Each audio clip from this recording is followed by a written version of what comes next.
I'm Mike Supple from SuppleWine.com. Just sort of going through the process today of how to taste wine because, you know, sometimes you want to just drink it because you're drinking, sometimes you want to taste it and get a little bit more out of it. So we're going to go through this process. I've taken the liberty of already pouring myself some wine because it's more fun that way. I've been drinking before the camera went on.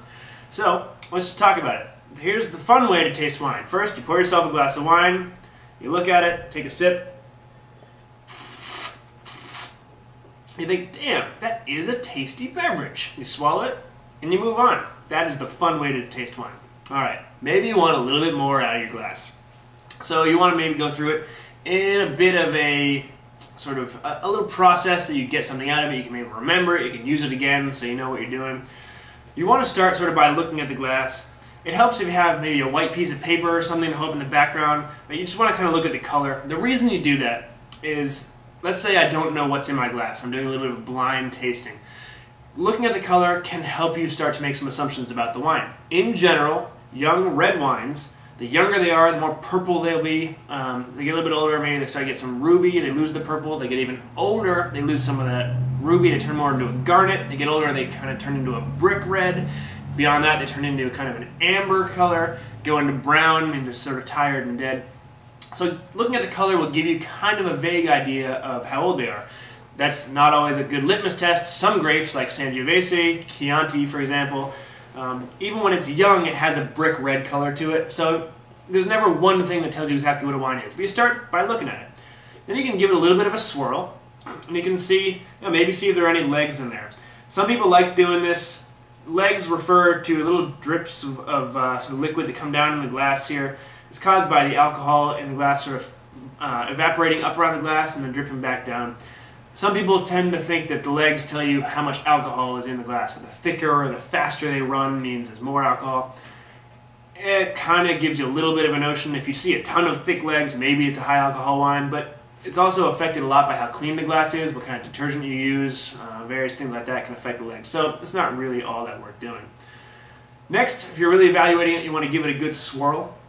Swirling the wine mixes it with the air, and mixing it with the air really brings the aromas out. And when it comes to smelling and tasting a wine, your nose can pick up thousands of minute particles and many, many, many different things that you've smelled before and bring those up. Whereas with taste, you can really only taste 5 things. You have salty, sweet, sour, bitter, and umami. Now, this is debatable depending on what part of the world you're in. It's sort of coming in from Eastern cultures. It's the sense of savory, the sense of deliciousness is how it translates. But those are really the only 5 tastes that you have. Anything else that you pick up is actually part of a scent, it's part of an aroma. So the mouth and the nose work in conjunction really well. So you want to swirl that, give it some oxygen, and really let all those aromas come out so you can smell and taste everything. So after you swirl it around like for a little bit, you know, go ahead and get that nice vigorous swirl. Get your nose way down in there. Take a nice big sniff. Don't get your nose in there, because snorting up wine hurts like hell. But just get it close enough so you can get a nice smell. And just take a minute, think about sort of what you're smelling. Out of this particular wine, I'm getting some nice dark licorice, some black cherry, maybe hints of some sweet tea, some cassis. And you know, if you're doing it for scientific purposes, you're doing it for your own notes, you want to be able to recognize wines, you can write it down. If you're doing it with a group, just start saying things out loud. Start talking with people, see what they smell. Basically, you're only going to pick out things that you've smelled before. So maybe you smell something, you can't quite put your finger on it. Somebody else across the room shouts out, I'm getting some black plum. You know what? I've had plum before. I smelled it. You know, you're right. That does smell like plum. You know, I'm even getting a little nutmeg, and you shout that out there, and someone else, and it really helps to just spitball your ideas around. You learn a lot. If somebody says something, though, don't just agree with them just because you want to agree with them. See if you smell it. If you do, you do. If you don't, you don't. People smell different things. You might not smell everything they smell. So after you're done with that, before we move on from smell, if you really want to pick out some more things, sometimes it's tough. If you keep smelling the same thing over and over again, it sort of deadens your senses. You can't smell it. Think of it like the last time you visited a farm. The first time you set foot on that farm, it stinks like crap. You know, it's pig crap. It's terrible. You're on that farm for 6 hours. By the time you leave, it probably still smells bad, but it's not nearly as offensive and just doesn't knock you over the way it does when you show up. It's because your nose sort of gets immune to certain smells. Same thing happens with wine. Same smell is immune. So you want to smell something. If you have some like coffee beans or something that really shocks your system out, that works just great. But if you don't, smell something that's really common, like the back of your hand. Your own skin is something that you're used to smelling all the time. You don't think you have a smell because you're always smelling yourself. So smell your hand. Go back to the wine. You'll notice a difference. All right, moving on from smell. Next thing you want to do is take a little sip.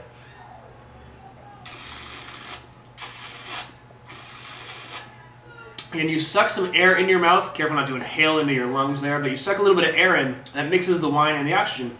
Again, you have smell receptors in the back of your throat connected to your nose. You're going to pick up more scents, more aromas. The things that you taste, you're actually sort of smelling at the same time. So you kind of look at it. Is this a sweet wine? Is it a dry wine? Does it have a lot of alcohol? Is it in balance? Does it feel like the alcohol is burning when I swallow that? Or is it nicely well put together? Is there a lot of tannic acid? Does it have a lot of tart pull here? Is the regular acid really high? Does it make your mouth water a lot? You can think these are things sort of the mouth feel, things outside of taste that are very important. How it feels in your mouth. Is it smooth and round, or is it chunky? But you sort of feel these and see how how they fit together. Young wines generally have more tannins. They're a little chunkier, they're a little rougher on the palate. Older wines, aged wines, a little bit smoother, a little more integrated. Young wines that are made to drink young, and they'll have less tannins. They make them on purpose so they are smooth and well integrated. And that's great. You want it to be easy. You want it to be an enjoyable thing. So again, you're looking for things that you smelled. You're seeing if the flavors have the same types of things that you smelled. Maybe you're picking up a few more things. So I'm picking up sort of notes, maybe even a little bit of earthiness, a little bit of leather. It's important to note that that's not a bad thing. You personally might not like it. I kind of enjoy that in wine. I think that's a good note to look for.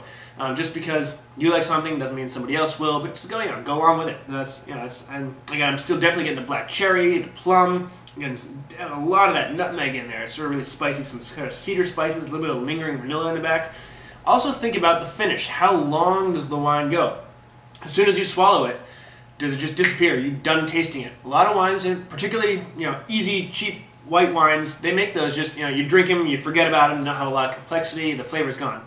Expensive wines should have a long finish. You should be able to taste that sucker for you should go on seconds, minutes. You're still feeling the flavors, the nutmeg, the vanilla, the cherry. It should be bam. It should just be going on and on and on. If you have a wine, you don't know what it is, and it's got the long lingering flavors, that's a good sign. It's pretty expensive and it's pretty well made. The lesser expensive wines just don't have the complexity to go through that. If you're tasting a whole ton of wines in one day and you're kind of making a bunch of notes, you want to not swallow the wine. Yes, sacrilegious. You open a bottle of wine, how can I be affording to throw this away? Well, if you're doing a bunch of tasting, presumably you're not paying for all the wine. So that's fine. Somebody else paid for it, deal with it. If you like it a ton, you love it, your best wine ever, sure, swallow it. But if you're drinking a whole ton of wines, just take a sip, spit it into a receptacle for that, spit it into the sink, spit it into something just not clear, because no one really wants to look at your spit. But you go through it, and you can get the same thing. You swish it around your mouth, and you still get that length and finish. So that's a process. You look at it, you smell it, you think about it, you sip it, you think about it, you swallow, you enjoy, you go on with what you're doing.